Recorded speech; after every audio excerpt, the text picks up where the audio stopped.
नमस्कार दोस्तों, target with Amit में आप सभी का बहुत बहुत स्वागत है। कभी सोचा है कि साइकोलॉजी के सबसे फेमस सिद्धांतों में से एक की खोज असल में गलती से हुई थी? जी हाँ, एक साइंटिस्ट कुत्तों के पाचन पर स्टडी कर रहे थे और उन्होंने कुछ ऐसा नोटिस किया जिसने सीखने को लेकर हमारी पूरी समझ ही बदल कर रख दी। आज हम पावलाव के इसी कमाल के सिद्धांत को, जिसे क्लासिकल कंडीशनिंग कहते हैं, परत दर परत बिल्कुल आसान भाषा में समझेंगे। तो चलिए शुरू करते हैं।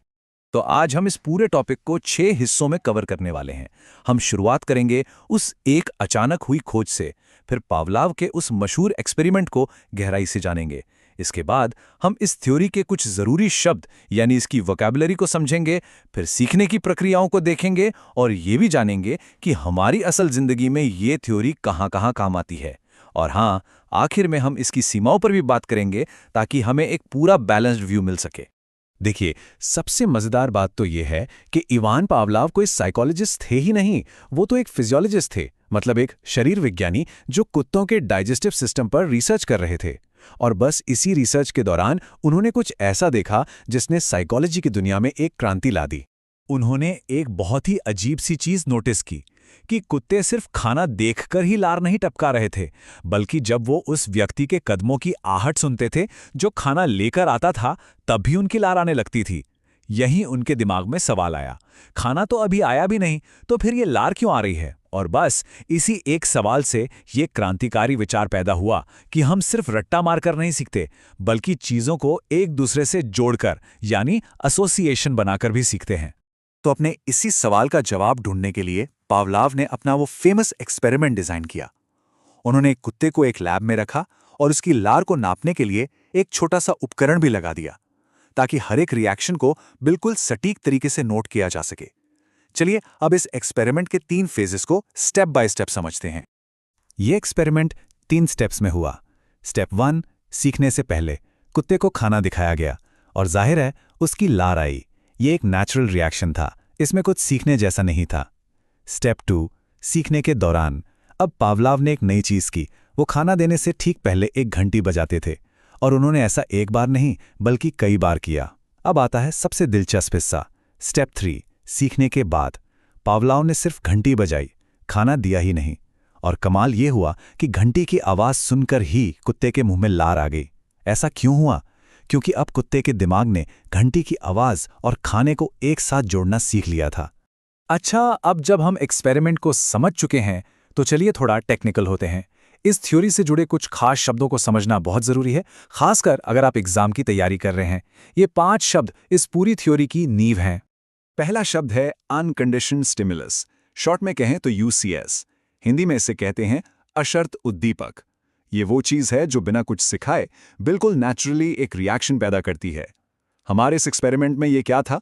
बिल्कुल सही, खाना। दूसरा है अनकंडीशन्ड रिस्पॉन्स यानी यूसीआर, जिसे कहते हैं अशर्त प्रतिक्रिया। ये उस यूसीएस को देखकर होने वाला नेचुरल बिना सीखा हुआ रिएक्शन है, जैसे खाने को देखकर कुत्ते के मुंह में लार का आना। ये ऑटोमेटिक है। तीसरा है न्यूट्रल स्टिमुलस यानी एनएस, जिसे तटस्थ उद्दीपक भी कहते हैं। ये वो चीज है जिसका शुरुआत में कुत्ते के लिए कोई मतलब नहीं था, उससे कोई खास रिएक्शन नहीं होता था। इस एक्सपेरिमेंट में ये थी घंटी की आवाज। शुरू में घंटी बजने से कुत्ते को कोई फर्क नहीं पड़ता था, और यहीं पर सारा जादू होता है।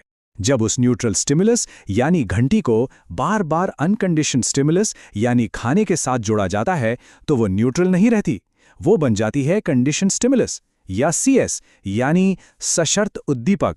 अब उस घंटी की आवाज का कुत्ते के लिए एक नया मतलब था कि खाना आने वाला है। और आखिर में आता है कंडीशन्ड रिस्पॉन्स या सीआर यानी सशर्त प्रतिक्रिया। ये वो नई सीखी हुई आदत या रिएक्शन है जो अब कंडीशन्ड स्टिमुलस यानी घंटी के प्रति होती है। मतलब अब सिर्फ घंटी की आवाज सुनकर ही कुत्ते के मुंह में लार आने लगती है। ये है सीखी हुई प्रतिक्रिया। तो ये जो सीखना है, ये काम कैसे करता है? क्या एक बार कुछ सीख लिया तो वो हमेशा के लिए पक्का हो जाता है, या ये बदलता भी है? चलिए अब देखते हैं कि ये सीखी हुई आदतें कैसे बनती हैं, कैसे कमजोर पड़ती हैं और वक्त के साथ इनमें क्या बदलाव आता है। सबसे पहली प्रक्रिया है एक्विजिशन यानी अधिग्रहण। सीधी भाषा में कहें तो ये सीखने का शुरुआती फेज है।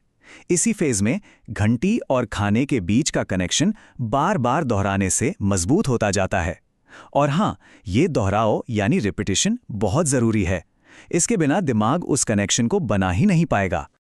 लेकिन अब सोचिए क्या होगा अगर घंटी तो बजे पर खाना आए ही नहीं। एक बार, दो बार, कई बार। यहीं पर आती है एक्सटिंक्शन यानी विलोपन की प्रक्रिया।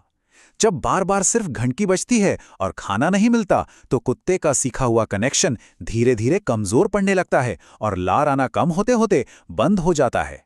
लेकिन रुकिए, कहानी में एक और ट्विस्ट है। मान लीजिए लार आना बंद हो गया, कुछ दिनों का ब्रेक लिया गया और फिर अचानक एक दिन फिर से वही घंटी बजाई गई।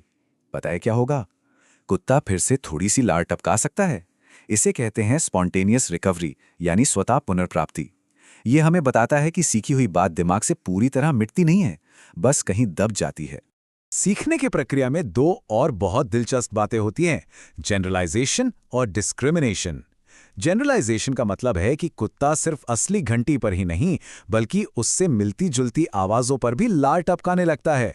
वहीं दूसरी तरफ डिस्क्रिमिनेशन का मतलब है कि कुत्ता ये सीख जाता है कि इनाम सिर्फ एक खास घंटी की आवाज पर ही मिलेगा, किसी और मिलती जुलती आवाज पर नहीं।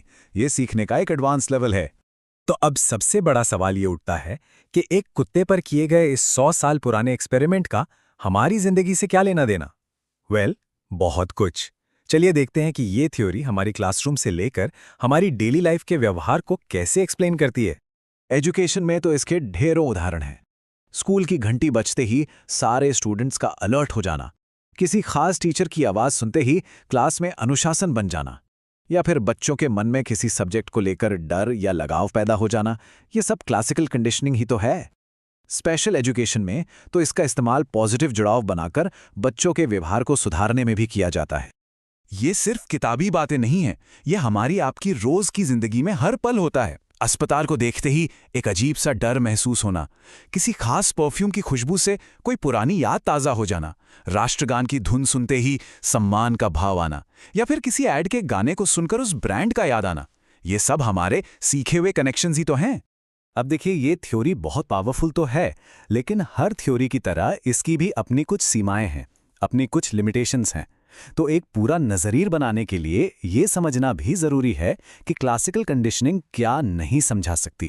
तो ये समझना ज़रूरी है कि ये थियोरी हमारी नेचुरल और ऑटोमेटिक प्रतिक्रियाओं जैसे डर, खुशी या घबराहट को तो बहुत अच्छे से समझाती है, लेकिन ये हमारी सोच, हमारे तर्क या हमारी इंटेलिजेंस को एक्सप्लेन नहीं करती। मतलब हम मैथ्स कैसे सीखते हैं या कोई मुश्किल प्रॉब्लम कैसे सॉल्व करते हैं, ये क्लासिकल कंडीशनिंग के दायरे से बाहर है। ये सिर्फ स्टिमुलस और रिस्पॉन्स पर फोकस करती है। तो इस पूरी चर्चा को खत्म करने से पहले मैं आपके लिए एक सवाल छोड़ के जा रहा हूं। जरा सोचिए, आपकी अपनी कौन सी भावनाएं, कौन सी आदतें या कौन से डर इस थ्योरी से जुड़े हो सकते हैं? इस पर सोचिएगा जरूर। क्या पता आपको अपने ही बारे में कुछ नया और इंटरेस्टिंग पता चल जाए। उम्मीद है आपको ये डिटेल्ड एक्सप्लेनेशन पसंद आया होगा। अगर ये वीडियो आपको यूजफुल लगी हो तो target with Amit YouTube channel को सब्सक्राइब करना बिल्कुल ना भूलें। और हाँ, ऐसी ही आसान और डिटेल वीडियोस के लिए बेल आइकन जरूर दबा दें ताकि कोई भी अपडेट मिस ना हो।